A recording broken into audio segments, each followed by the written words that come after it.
6장 6절에서 4절 한 목소리로 합독합니다. 시작. 사람에게 보이려고 그들 앞에서 너희 의를 행하지 않도록 주의하라.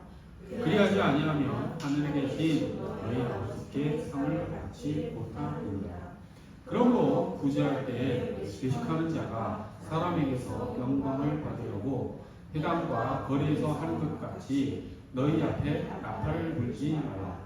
진실로 너희에게 이르노니 그들은 자기 상을 이미 받았느니라.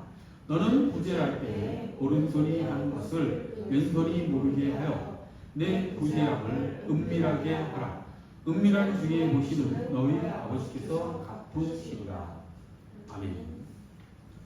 예수님께서는 산 위에서 제자들에게 이 말씀, 이 가르침을 주셨는데 오늘은 그리스도인들의 어떤 종교 생활을 어떻게 해야 되는가라고 하는 그런 말씀을 해 주십니다. 그 중에 그 종교 생활 중에서 구제 생활, 약한 자를 돕는 생활을 할 때 어떻게 해야 되느냐라고 하는 말씀을 주시는데 딱 눈에 띄는 게 무엇입니까? 사람에게 보이지 않게 하라 이렇게 말씀하시죠.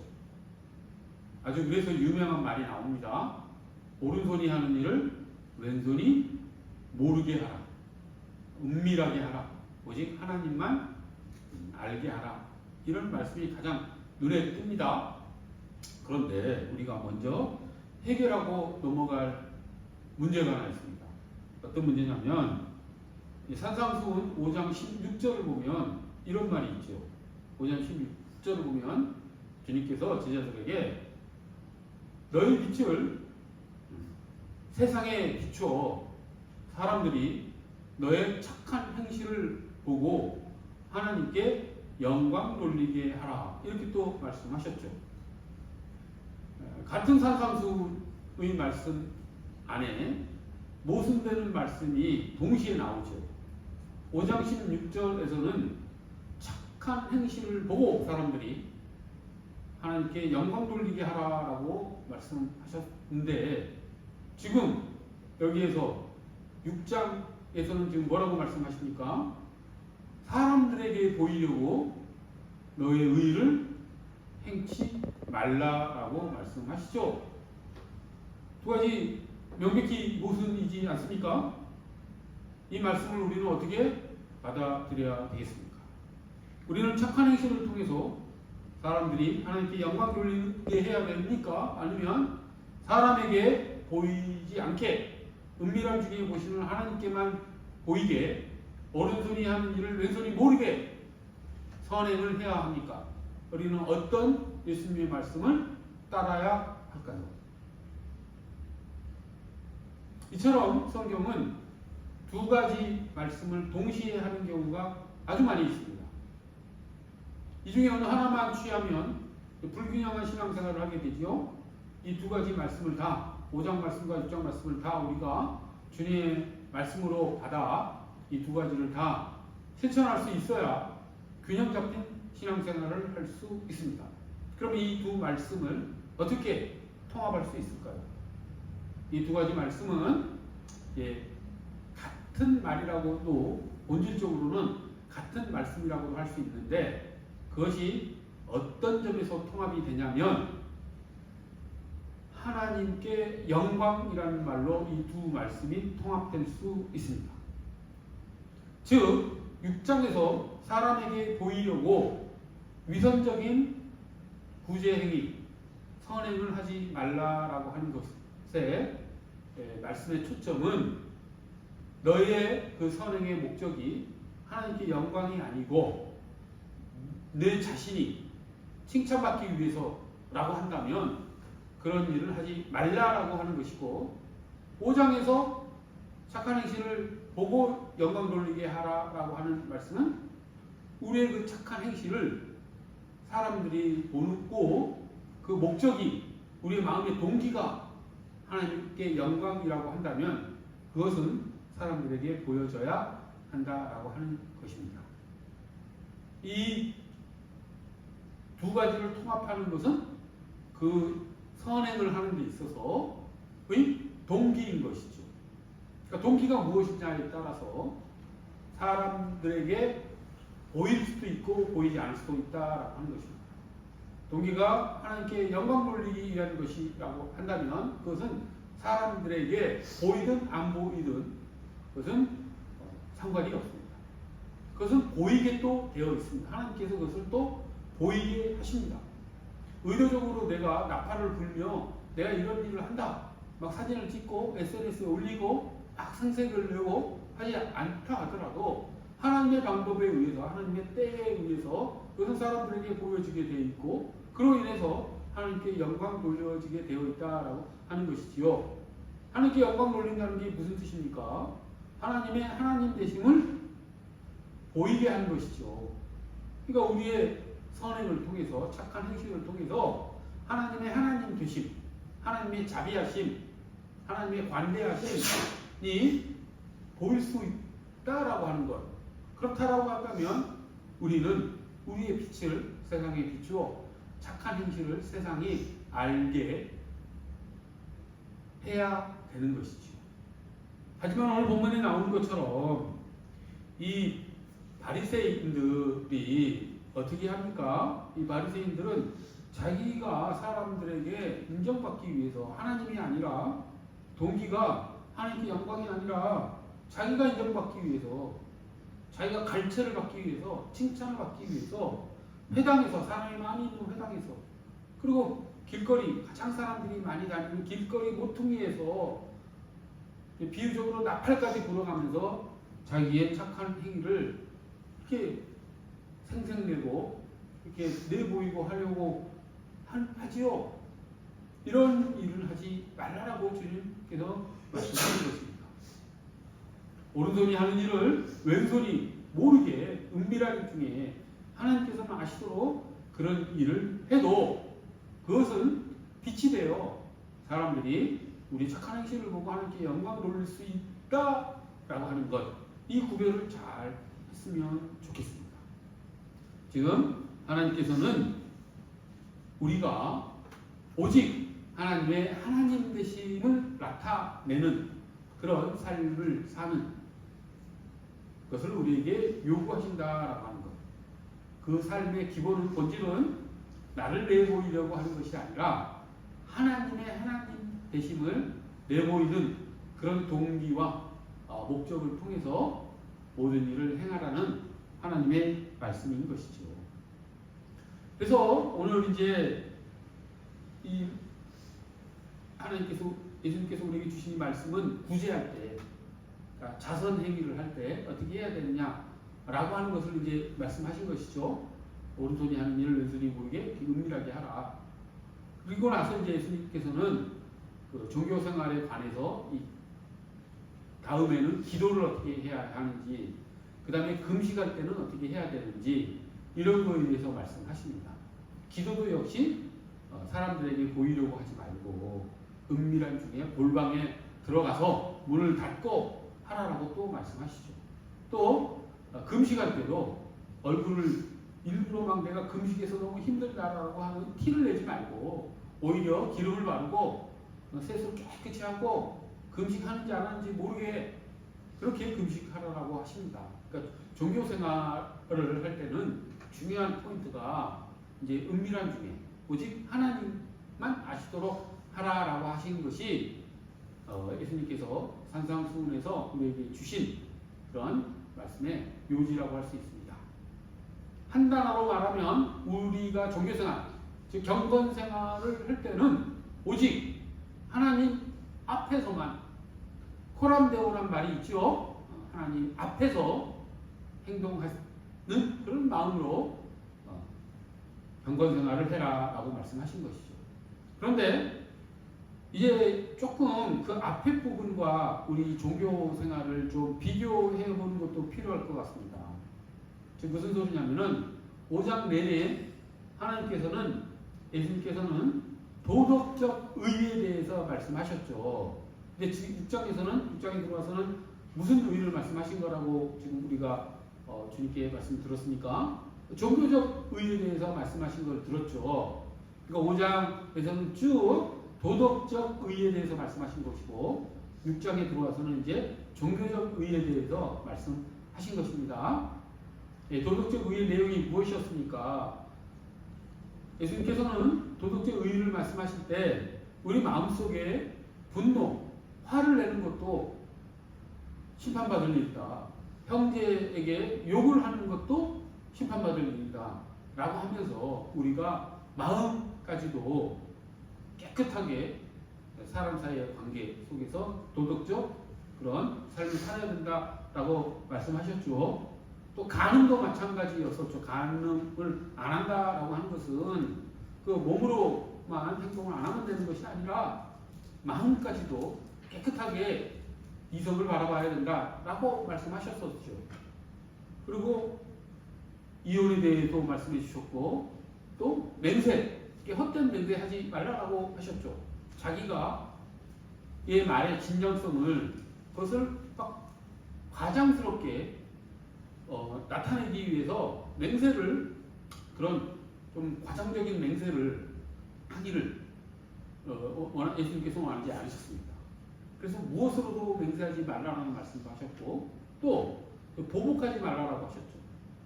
오른뺨을 치거든 왼뺨을 이렇게 돌려대라라고 말씀하셨죠. 오리를 가져가면 십리를 가라라고 말씀하시고 속옷을 달라면 겉옷까지 내어주라라고 주님께서 말씀하셨습니다. 그리고 원수를 사랑하라고까지 내 이웃에게만 인사하지 말고 모든 사람을 하나님께서 해를 선인과 악인에게 비치듯이 모든 사람을 다 사랑하는 삶을 살라라고 이렇게 하는 의의 기준을 마련해 주셨습니다. 그것이 5장의 내용이었죠. 그것이 도덕적 의라고 할 수가 있습니다.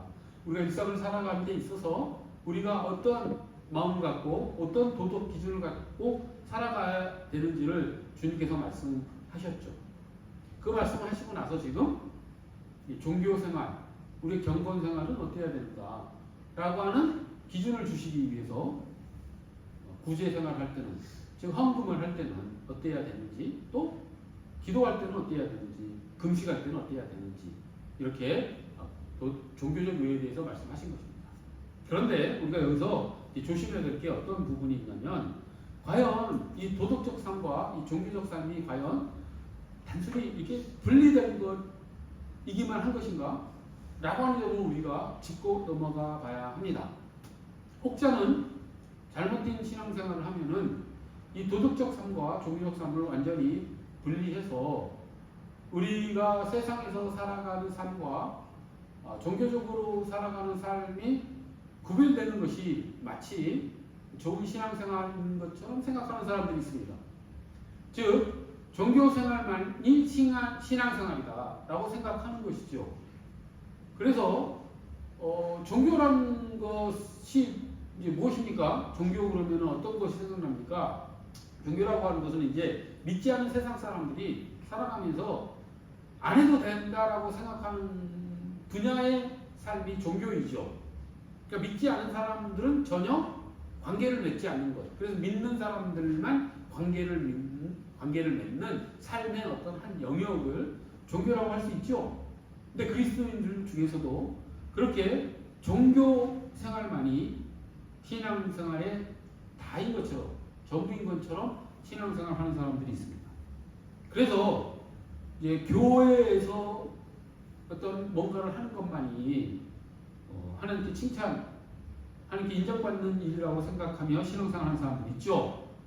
그래서 모든 공예배에 참석하고 또 교회에서 전도 대회를 하면 꼭 참여하고, 그리고 금식 기간이면 금식하고, 100일 기도 기간이면 그런 기도 생활하고 하는 거에 적극 참여함으로써 자기가 좋은 신앙생활을 하고 있다 라고 생각하는 신앙생활을 할 수 있습니다. 물론 필요한 일이긴 하지만 그것이 다가 아니죠. 신앙생활은 종교생활만으로 완성되는 게 아니지 않습니까? 그것을 자칫 잘못하면 아주 이중적인 삶을 살아버릴 그런 위험이 있죠. 실례로 자주 예로 드는 게 그런 거 있지 않습니까? 교회에서 아주 경건하게 예배를 마치고 이제 집에 가기 위해서 주차장에서 차를 빼는데 서로 트러블이 일어나서 누가 먼저 차를 빼느냐 등과 같은 혹은 가벼운 접촉사고가 날 수도 있겠죠. 그랬을 때 막 분노하고 화를 내고 혈기를 부려서 그 주차 문제를 일으키는 사람과 갈등을 일으켜버린다고 한다면 그게 과연 좋은 신앙생활일까요? 교회 내에서는 잘 했는데 헌금도 자기가 버는 것을 11조를 정확하게 하고 예배 시간에 열심히 말씀을 듣고 또 2부 예배까지 드리고 또 교회에서 무슨 특별 활동이 있으면 참여하고 뭐 그렇게 했는데 막상 교회 밖에 나오자마자 그렇게 도덕적으로 참 어리석은 행동을 한다면 그 사람은 좋은 신앙인이라고 할 수 있을까요? 그러지 못하지라고 하는 것이 우리가 다 직관적으로 알 수 있지 않습니까? 그렇다고 한다면 도덕적 삶과 종교적 삶은 구별돼서는 안 되겠죠. 그래서 예수님께서는 산 위에서 제자들에게 가르침을 주실 때 도덕적 삶에서의 의만 우리에게 말씀하신 것이 아니고 종교적 삶에서의 의도 같이 말씀하신 거라고 하신 것입니다. 그래서 우리는 종교적인 의만큼이나 도덕적인 의도 함께 균형 잡힌 삶을 살아가야 된다라고 하는 것입니다. 그렇게 종교와 도덕 이 두 삶의 영역이 분리되지 않았으면 좋겠습니다. 종교인은 특히 우리 기독교인은 종교에만 머무르는 그런 삶을 사는 것이 아니라 온 삶이 다 그런 종교인 삶이 예배이고 예배가 삶인 그런 삶을 살아가야 할 것입니다. 자, 오늘 이제 다시 오늘 말씀으로 돌아와서 조금 더 깊이 오늘 말씀을 살펴보도록 하겠습니다. 주님께서는 이 말씀을 하실 때 우리 그리스도인들이 당연히 구제 생활을 할 것을 그 자선 행위를 할 것을 전제로 하고 이 말씀을 하신 것이죠. 그러니까 자선 행위를 하라라고 말씀하신 것이 아니라 지금 자선 행위를 하는 데 있어서 이렇게 해라라고 말씀하신 것이지 않습니까? 기도생활도 마찬가지고 금식도 마찬가지입니다. 근데 오늘은 이제 자선 행위에 대해서 우리가 살펴보는데 그 자선 행위를 할 때 그러니까 해라라고 아니라 할 때 은밀하게 하라라고 하는 말씀은 자선 행위는 당연히 그리스도인으로서 해야 되는 행위라고 하는 것을 전제하고 말씀하시는 것이죠. 그러니까 자선 행위를 할 때 이렇게 해라라고 말씀하신 것이지 않습니까? 그런데 자선 행위를 할 때 지금 예수님께서 오른손이 하는 일을 왼손이 모르게 하라라고 말씀하셨죠. 근데 그렇게 말씀하신 것은 무슨 말이냐면 그 오른손이 하는 그 행동에 우리가 초점을 두지 말고 그 행동을 할 때 우리 마음이 어때야 되는지를 주님께서 우리에게 지금 말씀해 주신 거라고 하는 것. 그것을 우리가 주님의 가르침 속에서 깨달아야 됩니다. 즉 오른손이 하는 일 그것이 무엇입니까? 자선행위죠. 구제행위죠. 헌금하는 행위죠. 그때 왼손도 모르게 그러니까 은밀한 중에 보시는 하나님만 알게 하라라고 하는 것은 우리의 마음 상태가 어때야 되냐라고 하는 것을 지금 주님께서 우리에게 말씀하시라고 하는 거예요. 그러면서 우리의 마음의 상태가 이래서는 안 된다라고 하는 사례를 뭘로 들었습니까? 바리새인들의 그 위선적인 행위로 사례를 드셨죠. 그래서는 안 된다라고 하는 거예요. 그러니까 우리가 구제 행위를 할 때 가능성이 우리 마음에서 올라오는 가능성이 이제 세 가지가 있는데 이제 첫 번째는 뭐냐면 사람에게 보이려고 자선 행위를 하려고 하는 거예요. 그러니까 사람의 인정을 받기 위한 동기 그것이 첫 번째 가능성이죠. 그것을 누가 했었다? 외식하는 자들 바리새인들이 그렇게 했었다. 그들 나팔까지 불어가면서 자신의 구제 행위를 사람들이 알아줬으면 하는 그런 동기를 가지고 구제 행위를 했다. 그것이 첫 번째 가능성이었는데 하나님께서는 그거 하지 말라라고 하는 것이죠. 자기가 구제 행위를 할 때, 헌금을 할 때, 자선 행위를 할 때 결코 사람들에게 티내려고 그 행위를 하지 말라라고 말씀하십니다. 이게 그런데 쉬운 일이 아니죠. 우리가 살아가는 데 있어서 주님께서 말씀하신 이 말씀을 순종하기가 쉽지 않습니다. 인간의 본성은 깊게 자기가 하는 행동을 통해서 사람들에게 인정받고 싶어하는 마음이 아주 깊이 뿌리 박혀 있기 때문에 주님께서 이렇게 외식하지 말라, 위선적인 행동을 하지 말라라고 하는 이 말씀을 우리가 순종하기가 그렇게 쉽지 않죠. 우리는 어떻게 해서든지 인정받고 싶어하는 마음이 깊이 뿌리 박혀 있죠.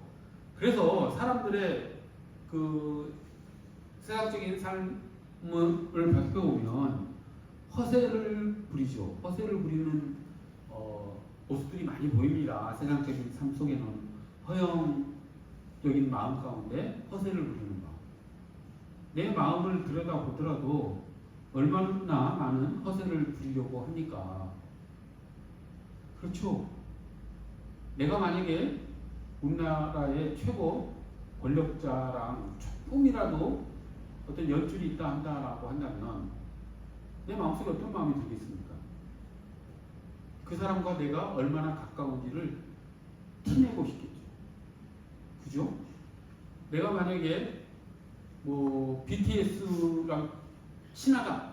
그러면 내가 그를 살아가면서 얼마나 생색내고 싶어 하겠습니까? 만약에 내가 키운 내 자식이 아주 유명한 사람이라고 한다면 내가 그것을 또 얼마나 세상에 알리고 싶겠습니까? 생색내고 싶어 하죠. 주님께서는 그거 하지 말라라고 하는 것입니다.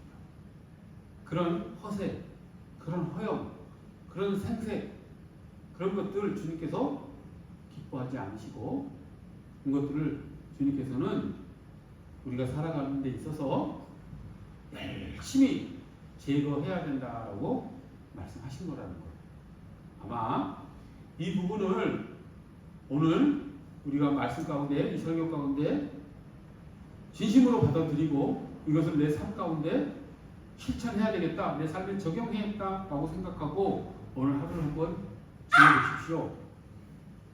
엄청나게 많이 내 마음속에 주님께서 하지 말라는 일을 하려고 하는 내 마음에 그 충동들과 부딪히게 될 것입니다. 그렇게 부딪히지 않는다 그러면 그것은 자기 마음에 솔직하지 않은 사람이지요. 정말 자기 마음을 정직하게 바라보면 오늘 본문에 나오는 이 사람에게 보이려고 자기 의를 행하는 이 주님께서 경계하신 이런 삶을 내가 얼마나 살려고 하는지 알 수가 있지요. 한번 오늘 이 말씀을 우리 삶 가운데 적용하면서 그것을 우리가 주님의 말씀대로 그런 삶을 살지 않도록 주님께 기도하며 성령의 인도하심을 받는 그런 삶을 살아가기를 간절히 소원합니다.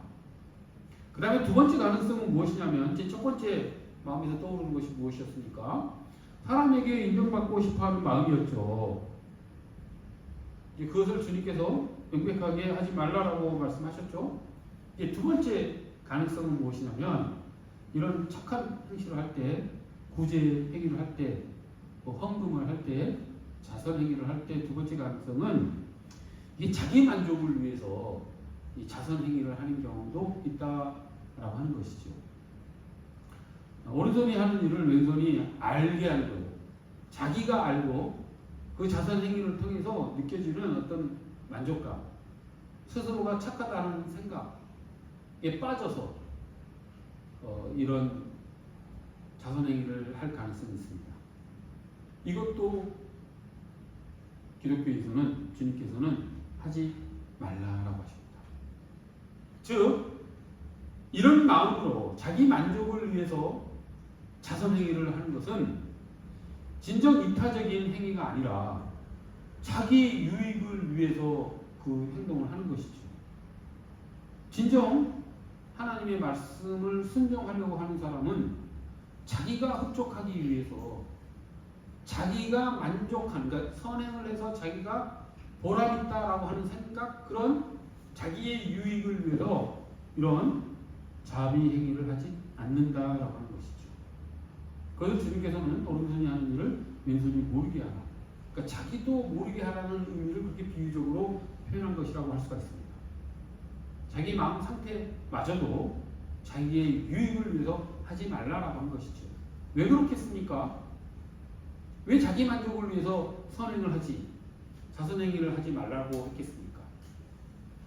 자기 만족은 결국 어디로 흘러가냐면 자기 의로 흘러갑니다. 이게 우리가 신앙생활하는 데 있어서 가장 무서운 게 자기 의죠.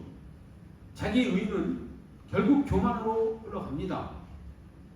그래서 이런 일반 도덕적 삶에서 나타나는 교만보다도 더 무서운 게 뭐냐면 종교활동으로 인해서 나타나는 교만이 더 무섭습니다. 그래서 수도사들이나 이런 종교 관련 직업을 가진 사람들이 가진 교만은 정말 무시무시합니다. 그것을 문학적으로 가장 잘 나타낸 그 소설이 있었죠. 그 대심판관이 나오는 그 소설, 그 무엇입니까? 저도 갑자기 지금 설교 중에 떠오르는 것이라 그 소설 제목이 나타나지 않는데, 어쨌든 대심판관이 예수님을 정죄하는 내용이 나오는 그 소설이 있습니다. 도스토옙스키인가 톨스토이인가의 작품일 텐데, 거기를 보면 그 대심판관은 정말 종교적 의가 하늘을 찌르는 사람이었습니다. 자기 의가 어마어마한 사람이었죠. 그러니까 종교적 어떤 행위들, 경건 생활을 그 사람은 너무도 잘했죠. 남을 돕는 것도 잘했고. 그래서 자기가 도덕적으로나 종교적으로 더 이상 흠잡을 게 없는 사람이다 라고 생각을 했기 때문에 예수님이 이 땅에 오셨음에도 그 예수님을 하나님으로 바라보지 못하고 자기가 더 의로운 사람이라는 생각에 예수님을 정죄하고 심판해서 감옥에 가둬버리죠. 그게 우리가 자선행위를 할 때 조심해야 되는 것인데, 그것이 어디에서 나온다? 자기 만족, 자기 흡족, 그러니까 자기의 유익을 위해서 내가 선한 행동을 함으로써, 내가 가난한 사람을 도움으로써 내가 느끼는 어떤 만족, 흡족함, 마음, 이런 것들로 동기가 되어서 그런 행위를 하면 그것은 결국 자기 의로 흐르게 되고, 그것은 결국 교만함으로 흐르게 되어서 하나님보다 더 높아지려는 마음으로 간다라고 하는 것이죠. 그래서 우리가 가져야 되는 진정한 동기는 무엇이냐면, 우리가 이런 자선행위를 할 때는 정말 오른손이 하는 일을 왼손도 모르게 그 행위 자체도 잊어버려야 된다라고 하는 것이죠. 행위에서 오는 만족감도 잊어버리고 우리가 오직 생각해야 될 것은 하나님의 영광, 그 일을 통해서 타인이, 그 도움을 받는 사람이 유익을 얻었다라고 하는 그 유익만 생각하고 그를 기뻐하시는 하나님의 마음, 그를 통해서 나타나게 되는 하나님의 하나님 되심만 생각하며 우리가 자비, 구제 행위를 해야 된다라고 하는 것이죠. 참으로 어려운 일입니다. 우리가 자선 행위를 할 때 티내지 않고 생생되지 않고 나팔 불지 않고 내 만족을 위해서가 아니라 오직 하나님 되심을 나타내기 위해서만 자선 행위를 해야 된다라고 하는 것, 참으로 어렵습니다. 우리의 힘으로 능력으로는 이 일을 할 수가 없죠. 그래서 우리가 성령님의 도우심이 필요한 것이고 성령님의 인도하심에 따라 살아야 되는 것이죠. 너무도 어려운 일이기 때문에 우리가 자칫 이 산상수훈을, 이것은 이상적인 삶을 단순히 우리에게 보여주실 것에 불과하다. 이것은 천국에 가서나 가능한 것이다 라고 하면서 우리의 삶에서 이 산상수훈의 가르침을 분리해 버려서는 안 됩니다. 우리가 이 산상수훈의 말씀을 삶에서 지키지는 못함에도 그럼에도 불구하고 우리는 이것을 삶의 목적으로 알고 성령님의 능력으로 이것을 실천하는 삶을 살도록 우리가 살아가야 되는 것입니다. 그렇기 때문에 주님께서는 우리 그리스도인의 삶을 의에 줄이고 목마른 삶이라고 말씀하신 것이죠. 끊임없이 우리가 주님께서 산상수훈에서 말씀하신 이 의를 우리가 추구하기를 바라시기 때문에, 그러나 그것을 온전히 추구하지 못하는 그런 연약함과 부족함 한 그런 존재이기 때문에 주님께서는 우리 그리스도인이 의에 줄이고 목마른 삶을 살 수밖에 없다라고 주님께서 말씀하신 것이죠. 주님께서 팔복에서 그리스도의 성품 중에 하나가 무엇이라고 했습니까? 의에 줄이고 목마른 삶이라고 하지 않았습니까? 그런 차원에서 우리가 이 산상수훈의 말씀을 포기해서는 안 되는 것이죠. 이것을 달성하려고, 이것을 성취하려고, 이것을 이뤄내려고 우리는 목마르고 우리는 줄인 상태에서 우리는 신앙생활을 해야 된다라고 하는 것입니다. 우리는 이룰 수 없지만 우리가 목말라하고 우리가 배고파하면 주님께서 그것을 채워주실 것입니다. 그래서 팔복에 그 의 줄이고 목마른 삶이 복이 있다라고 하는 이유를 무엇으로 주님께서 말씀하셨습니까? 의 줄이고 목마른 자는 복이 있다. 왜? 배부를 것이기 때문에, 그들에게 채워질 것이기 때문에, 그들의 갈증이 해소될 것이기 때문에 그들은 복이 있다라고 말씀하셨지요. 그렇게 의에 줄이고 목마른 삶을 주님께서 채워주시는 그런 삶으로 우리가 나아가기를 간절히 소원합니다. 우리가 구제 행위를 안 하며 살면 안 됩니다. 자선 행위를 해야 합니다. 어려운 가운데 빠져 있는 사람이 보이면 도와야 합니다. 교회에 헌금도 해야 합니다. 그것을 하지 않는 삶은 그리스도인이 아니죠. 주님께서는 그런 삶을 당연한 것으로 전제하고 우리에게 말씀을 주셨습니다. 근데 그런 행위를 할 때 오른손이 하는 일을 왼손이 모르게 사람에게 보이려게 하지 않고 자기 만족을 위해서 그런 행위를 하지 않고 생색내기 위해서 하지 않고 허세 부리기 위해서 하지 않고 허영쟁이 마음에서 하지 않고 오직 하나님의 영광을 위해서 하나님 되심을 나타내기 위해서 어려운 가운데 빠져있는 사람의 유익을 위해서 이타적인 마음으로 이렇게 자선 행위를 하는 그런 삶을 우리가 살기를 간절히 소원합니다. 그렇게 되면 하나님께서 우리의 착한 행실을 세상에 나타내게 하시어 하나님께서 영광 받으실 것입니다. 기도하겠습니다.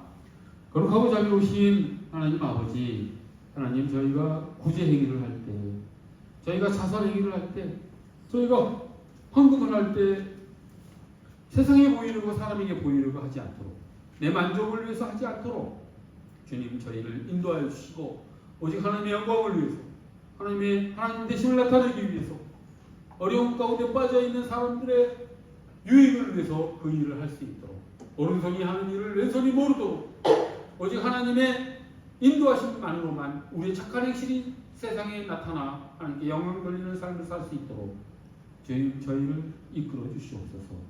감사드리며 예수 그리스도 이름 받들어 기도드립니다.